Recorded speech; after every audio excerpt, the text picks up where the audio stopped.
मेरे स्टूडेंट्स, हम लोग चैप्टर स्टडी कर रहे हैं stars and the solar system.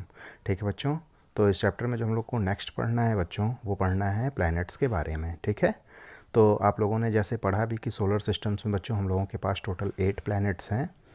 Pluto जो हम लोगों की प्लैनेट्स की डेफिनेशन में एग्जिस्ट नहीं करता, उसको 2006 में रिमूव कर दिया गया। ठीक है, तो अब नेक्स्ट हम लोग इन्हीं प्लैनेट्स के बारे में स्टडी करेंगे। ठीक है, और इनके बारे में थोड़ी थोड़ी जानकारियाँ लेंगे।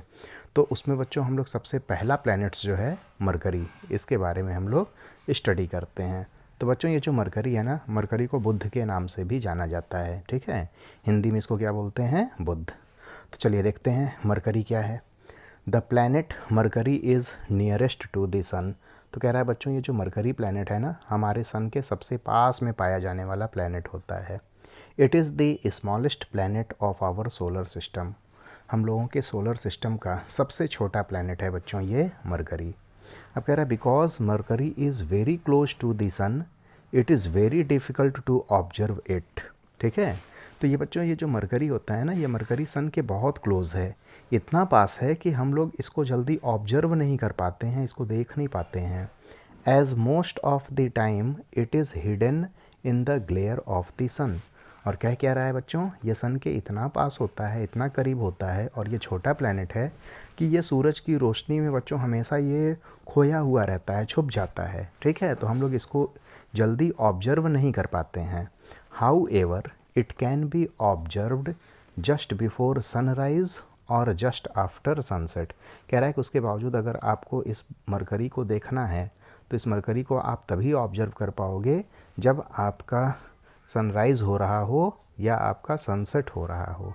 ठीक है बच्चों, और ये भी आपको कहाँ पे दिखाई देगा? Near the horizon. ठीक है, हॉरिजोन के पास में आपको ये दिखाई देगा।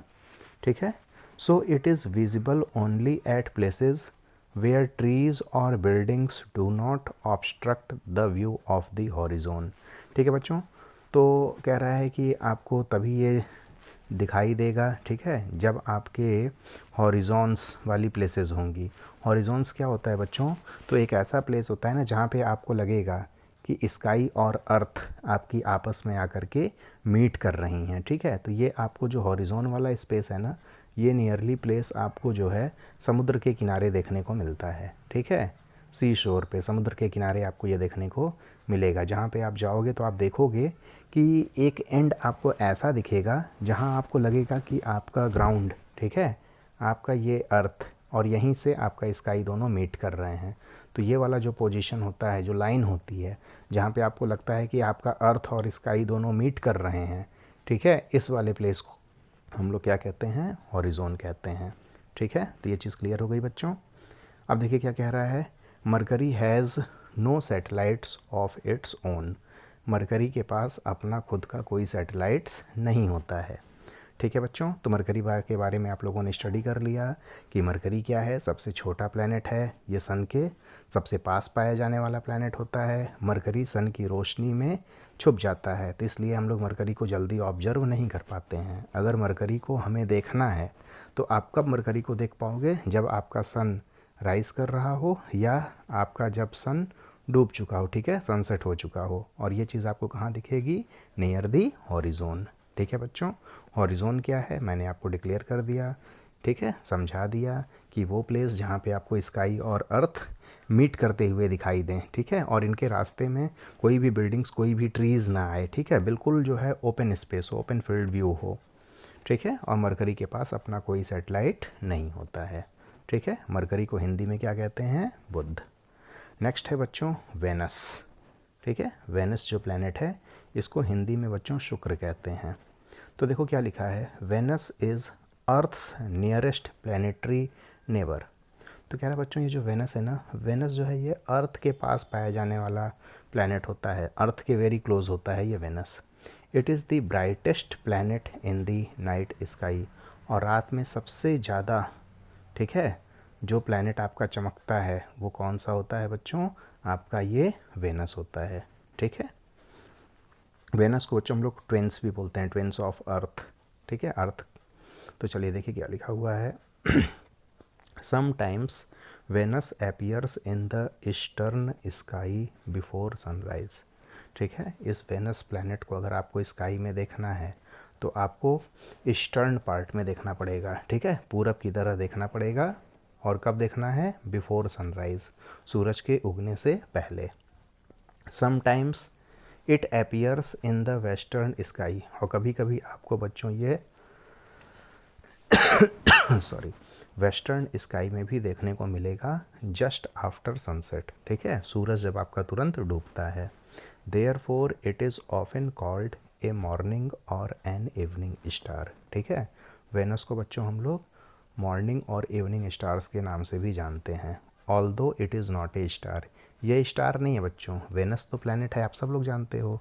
लेकिन अगर वेनस को देखना है तो वेनस हमको ईस्ट और वेस्ट में दिखाई देता है, ठीक है। और ये कब दिखेगा? सूरज के उगने से पहले ईस्ट में और सूरज के डूबने के बाद वेस्ट में, इसलिए इसको हम लोग मॉर्निंग और इवनिंग स्टार कहते हैं। Try to locate Venus in the night sky, ठीक है, आप कभी रात में जो है शाम के समय वेनस को जो है स्काई में, ठीक है, लोकेट करने की कोशिश करो, इसको खोजने की कोशिश करो। वेनस हैज़ नो मून और सैटेलाइट ऑफ इट्स ओन, ठीक है, वेनस के पास भी बच्चों अपना कोई मून और सैटेलाइट नहीं होता है। Rotation of Venus on its axis is somewhat unusual, ठीक है। तो बच्चों ये जो वेनस होता है ना, वेनस का जो रोटेशन अपनी एक्सिस पे होता है ये अनयूजुअल होता है। It rotates from east to west, ठीक है, ये जो वेनस होता है, वेनस अपनी एक्सिस पे रोटेट करता है बच्चों east to west, while the earth rotates from west to east. और आप सबको पता है कि अर्थ का रोटेशन किधर से किधर होता है? वेस्ट टू ईस्ट, ठीक है। और स्टार्स, स्टार्स का रोटेशन किधर होता है बच्चों? East to west, star east to west rotate करते हैं। इसलिए जो वेनस है, वेनस को भी पाया गया कि ये अपने एक्सिस पे ईस्ट टू वेस्ट रोटेट करता है, ठीक है। तो वेनस एक प्लैनेट है, लेकिन इसको हम लोग मॉर्निंग और इवनिंग स्टार के नाम से भी जानते हैं। क्लियर है बच्चों? वेनस को हम लोग हिंदी में क्या कहते हैं? शुक्र कहते हैं। चलिए नेक्स्ट देखते हैं activity 17.10। Find out from some newspaper और from an almanac the time when Venus is visible in the sky. अब कह रहा है किसी न्यूज़पेपर से या किसी आप मैगज़ीन से ये फाइंड आउट करो कि आसमान में वेनस कब देखा गया, ठीक है। You can easily recognise Venus by its brightness, ठीक है, आप आसमान में वेनस को बहुत ही ईजिली आइडेंटिफाई कर लोगे इसके ब्राइटनेस की वजह से। Remember that Venus can not be seen very high in the sky, Venus को देखने के लिए बच्चों आपको स्काई में बहुत ऊपर नहीं देखना है, ठीक है। You must try to observe Venus either 1-3 hours before sunrise, Venus को अगर आपको देखना है स्काई में तो आप लोग सनराइज़ के होने से 1 से 3 घंटे पहले देखो, या सूरज के डूबने के 1 से 3 घंटे के बाद आपको स्काई में देखना है। तो स्काई में जो भी ब्राइटेस्ट आपको ऑब्जेक्ट, कैलेस्ट्रियल ऑब्जेक्ट चमकता हुआ दिखे वो आपको क्या दिखेगा? वेनस दिखेगा। Does it mean that on Venus the sun would rise in the west and set in the east. तो पहली कह रही है कि इसका मतलब वेनस में जो सन होता होगा ये राइज़ करता होगा वेस्ट में और सेट करता होगा ईस्ट में, ठीक है। If you get a chance try to observe Venus through a telescope. तो इसमें क्या कह रहा है बच्चों, अगर आपको कभी जो है वेनस को टेलीस्कोप से देखने का मौका मिले, ठीक है, तो आप इसको ज़रूर देखना। तो आप देखोगे क्या? You will observe that Venus shows phases just like the moon, ठीक है। तो मून के जिस तरह से अलग अलग फेज़ होते हैं ना, full moon day, new moon day, crescents, तो अलग अलग फेज़ जिस तरह से होते हैं, तो उसी तरह से अलग अलग फेज़ आपको वेनस को अभी देखने को मिलेगा जब आप इसको टेलीस्कोप से देखोगे, ठीक है बच्चों। यहाँ तक क्लियर है? चलिए नेक्स्ट देखते हैं। नेक्स्ट बच्चों जो हम लोगों का प्लैनेट है वो है आपका अर्थ। अर्थ को बच्चों हिंदी में क्या कहते हैं? पृथ्वी, ठीक है, सभी लोग जानते होंगे। The earth is only planet in the solar system on which life is known to exist. तो बच्चों कह रहा है कि हम लोगों के सोलर सिस्टम का इकलौता एक प्लैनेट है अर्थ जहाँ पे लाइफ पाई जाती है, ठीक है, लाइफ एग्जिस्ट करती है और लोगों को इसके बारे में पता है, ठीक है। आज आप लोग देखते हो कि साइंटिस्ट लोग दूसरे प्लैनेट्स पे भी लाइफ को खोज रहे हैं। लोग बोलते हैं कि दूसरे प्लैनेट्स पे एलियन हो सकते हैं कि नहीं हो सकते हैं, डिस्कवरीज चल रही हैं, ठीक है, रिसर्च चल रहे हैं, लेकिन अभी इसका कोई कंफर्मेशन नहीं मिला है। लेकिन अर्थ पे पता है कि अर्थ पे ही लाइफ पाई जाती है। क्यों बच्चों?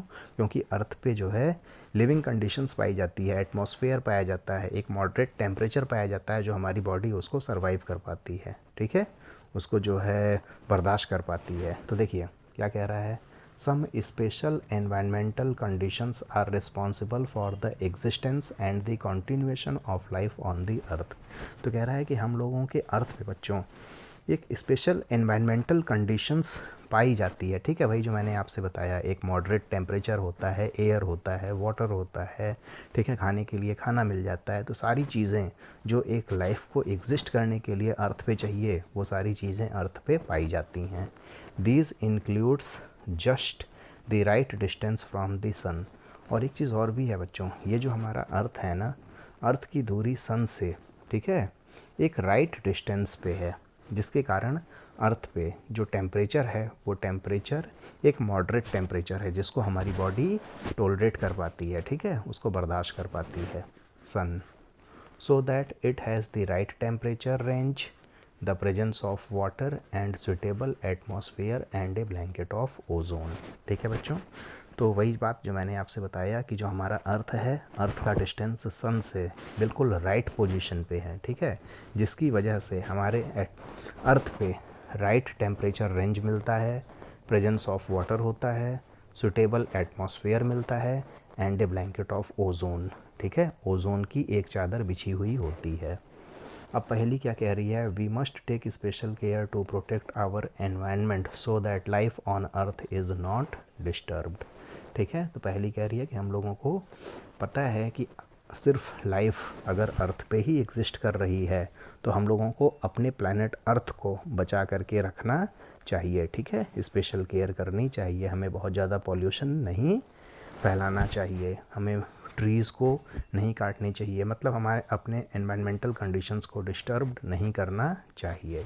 ठीक है बच्चों, अब देखिए क्या कह रहा है, फ्रॉम स्पेस। जब आप स्पेस में जाओगे तो स्पेस से जब आप अर्थ को देखोगे ना तो the earth appears blue green. ठीक है, तो अर्थ आपको बच्चों ब्लू और ग्रीन कलर का दिखाई देगा due to reflection of light from the water and land mass on its surface. तो ऐसा क्यों दिखता है आपको अर्थ का सरफेस ब्लू और जो है आपको ग्रीन? क्योंकि यहाँ पे जितने भी आपकी वाटर हैं, ठीक है, और जितने भी आपके लैंड एरियाज़ हैं, ठीक है, यहाँ से लाइट रिफ्लेक्ट होकर के आपकी आइज़ पे आती हैं, ठीक है, तो आपको दिखता है कि ये जो आपके अर्थ हैं, अर्थ जो है आपको ब्लू और ग्रीन कलर का दिखाई देता है। ठीक है बच्चों, ब्लू क्योंकि आप सबको पता है कि आपका जो अर्थ है ऑलमोस्ट 75% वाटर से आपका ये प्लैनेट्स कवरअप है। ठीक है, अब देखिए क्या कह रहा है, the axis of rotation of earth is not perpendicular to the plane of its orbit. The tilt is responsible for the change of season on the earth. The earth has only one moon. अब वही बच्चों बोला गया, ये जो अर्थ है ना, अर्थ की जो एक्सिस ऑफ रोटेशन होती है, जो अर्थ घूमता है, ये अर्थ आपका बच्चों थोड़ा सा झुक करके घूमता है, ठीक है, तो इसकी एक्सिस ऑफ रोटेशन ये होती है।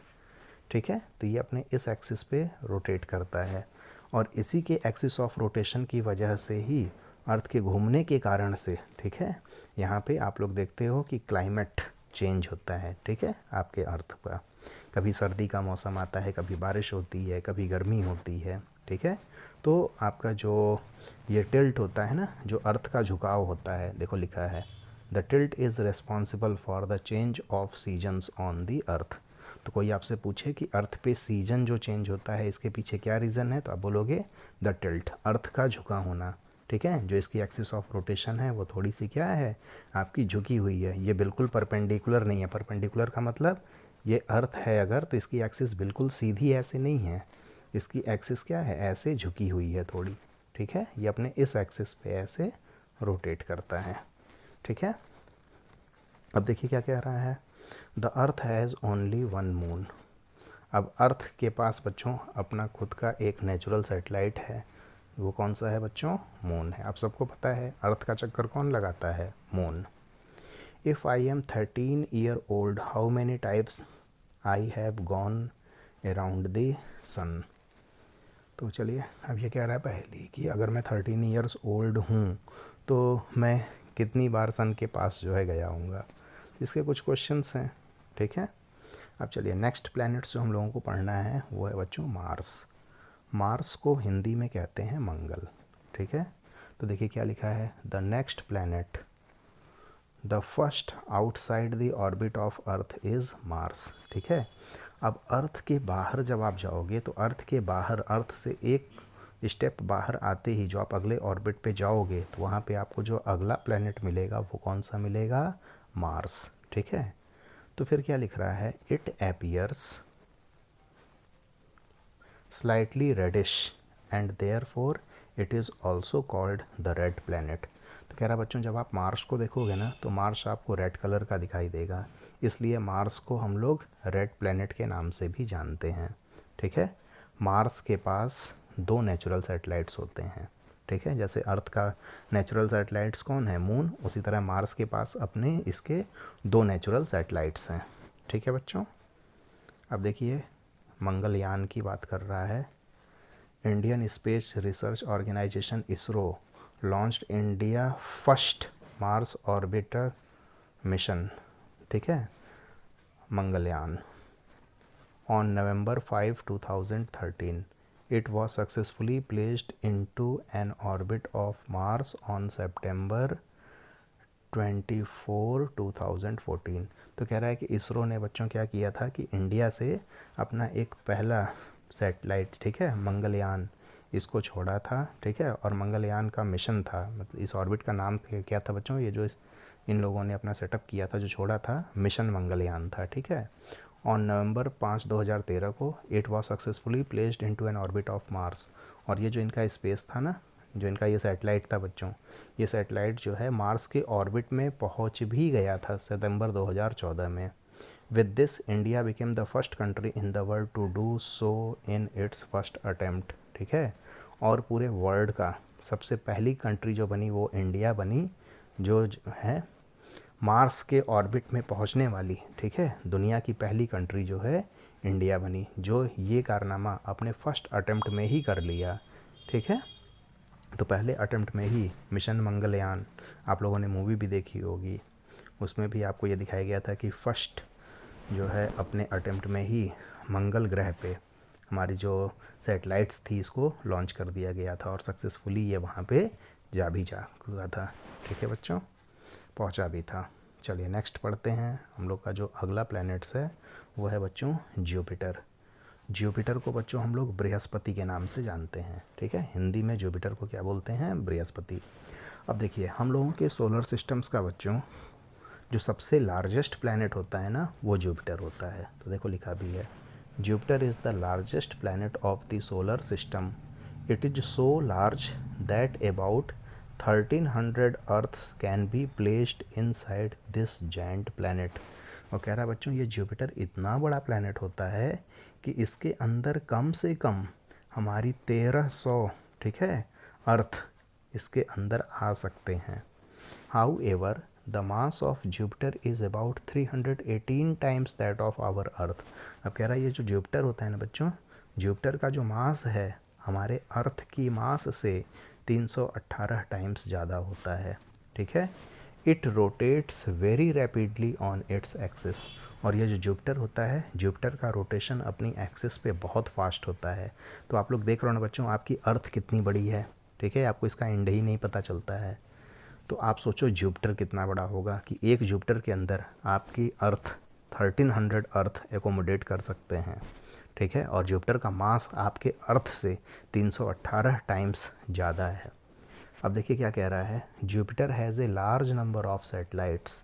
जुपिटर्स के पास बच्चों लार्ज नंबर ऑफ सैटेलाइट्स हैं, ठीक है। इट ऑल्सो हैज़ फेंट रिंग्स अराउंड इट। तो जुपिटर्स को जब आप देखोगे ना बच्चों तो इसके आउटर सरफेस पे आपको कुछ रिंग रिंग जैसे दिखाई देंगे, ठीक है। You can easily recognise Jupiter as it appears quite bright in the sky.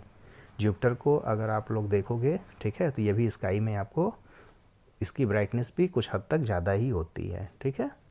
If you observe it with the help of telescope, अगर आप जुपिटर को टेलीस्कोप की हेल्प से देखोगे, you can also see 4 of its large moons, ठीक है। तो आप जब इसको टेलीस्कोप से देखोगे तो आपको इस जुपिटर के, ठीक है, 4 मून्स, जो 4 मून्स होते हैं वो भी दिखाई देंगे, ठीक है बच्चों।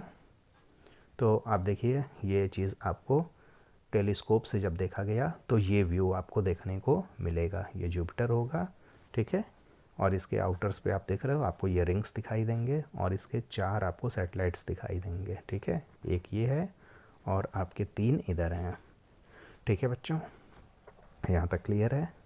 अब चलिए देखते हैं। You are familiar with the equator of the earth. The plane of equator is called the equatorial plane, ठीक है। तो ये सारी चीज़ें बच्चों आप लोगों ने अपनी ज्योग्राफी में पढ़ी होगी कि इक्वेटोरियल प्लेन क्या होता है। The plane in which the earth revolves round the sun is called the orbital plane of the earth, ठीक है।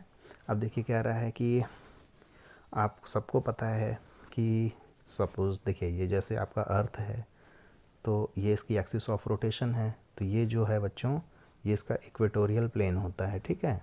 इसके बीच से इसको काट दो इस तरह से, तो यहाँ पे एक जब आप प्लेन ऑफ शीट आप बिछा दोगे तो ये आपका एक इक्वेटोरियल प्लेन हो जाता है। तो यहाँ पे जैसे ये बनाया गया है, ये जो आप देख रहे हो, ठीक है, ये इसका क्या है, इक्वेटोरियल प्लेन है, ठीक है बच्चों।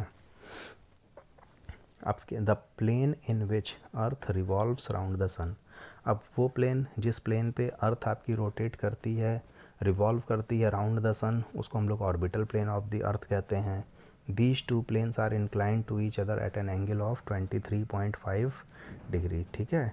This means that the axis of earth is inclined to its orbital plane at an angle of 66.5 degree. तो ये चीज़ें आपको जोग्राफिकल नॉलेज के लिए कह रहा है, ठीक है। चलिए नेक्स्ट आगे कंटिन्यू करते हैं हम लोग।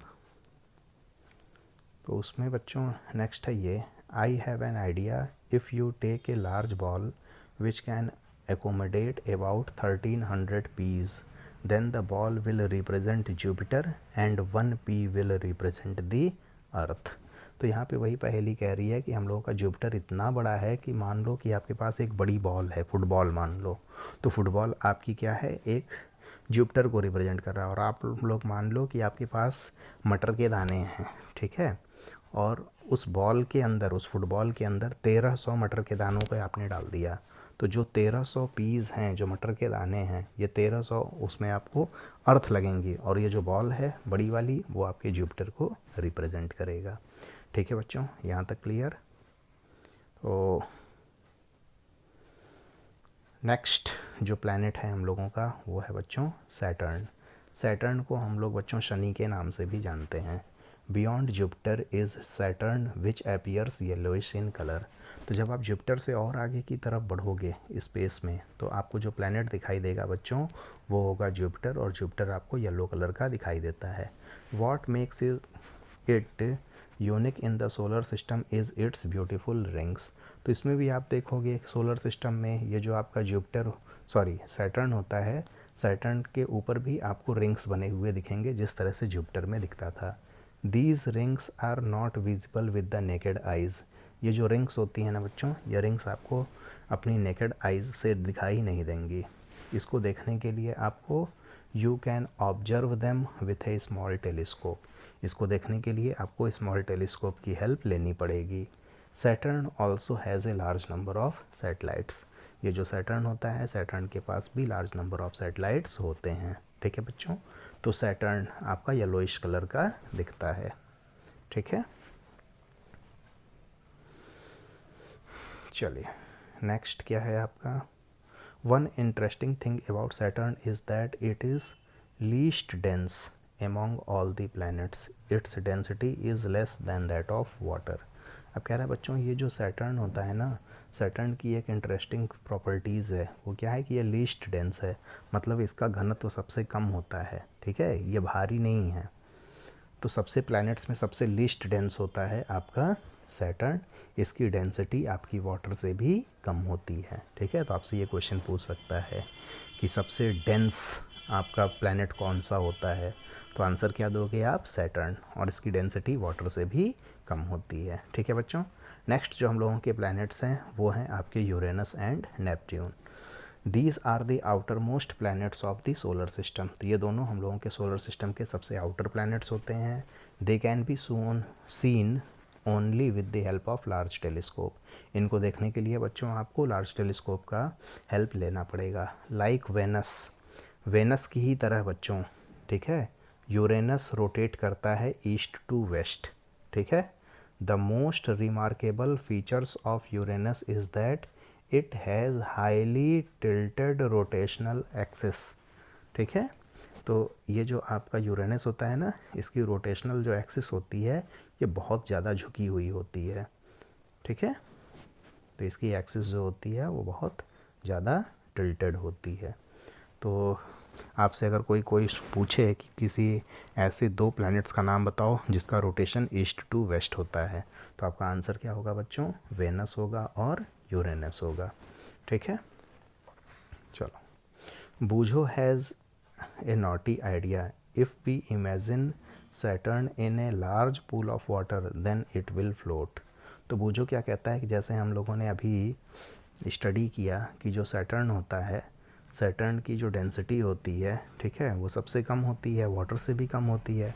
तो इसने बोला कि अगर हम लोग सैटर्न को, ठीक है, देखो लिखा है, if we imagine Saturn in a large pool of water, अगर सैटर्न को हम लोग एक बहुत बड़े तालाब में डालें, ठीक है, सैटर्न के प्लैनेट को, तो सैटर्न का प्लैनेट पानी में क्या करने लगेगा? तैरने लगेगा। क्यों? क्योंकि इसकी डेंसिटी वाटर से क्या होगी?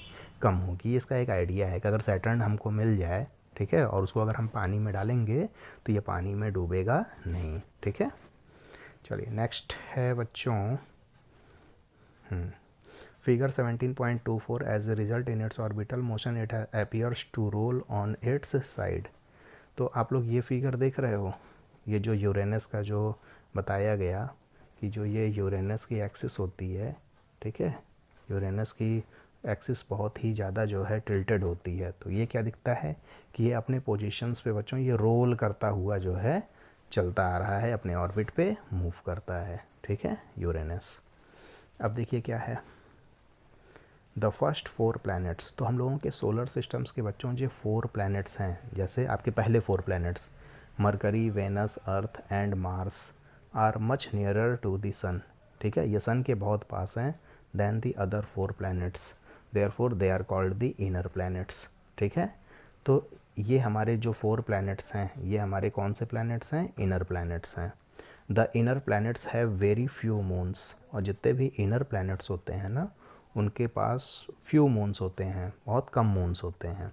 तो आपसे कोई पूछे कि इनर प्लैनेट्स कौन कौन से हैं, तो Mercury, Venus, earth and Mars, ये 4 प्लैनेट्स आपके इनर प्लैनेट्स हैं। इंपॉर्टेंट है बच्चों, इसको नोट कर लेना, ठीक है।